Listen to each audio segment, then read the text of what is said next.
अस्पृश्याचा तर उद्धार करतीलच करतील, परंतु संपूर्ण देशाचा उद्धार करतील असं माझं अंतकरण सांगते, असं छत्रपती शाहूराजे 1920 ला माणगावच्या परिषदेमध्ये बाबासाहेबाबद्दल बोलले. किती महान असतील बाबा. आणि अशा पद्धतीनं बाबासाहेबाचा कारभार सुरू झाला, बाबासाहेबाचा संघर्ष सुरू झाला. मग काळाराम मंदिराचा सत्याग्रह, सुरुवातीला महाड चौदार तळ्याचा सत्याग्रह, 1927 ला महाडचा चौदार सत्याग्रह.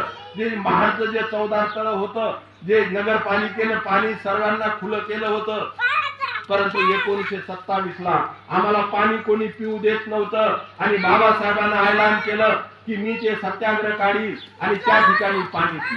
आणि अशा पद्धतीनं महाडचा सत्याग्रह झाला. लोकांवर हाणामारी झाली, लोकांचं अन्न फेकून दिलं, अशा डोकेफोड झाली. आणि त्या काळामध्ये काही समता सैनिक दलाचे लोक, काही आपले लोक म्हणत होते की बाबासाहेब आम्हाला ऑर्डर द्या, आम्हाला ऑर्डर द्या, या मारणाराला आम्ही मारल्याशिवाय राहणार नाही.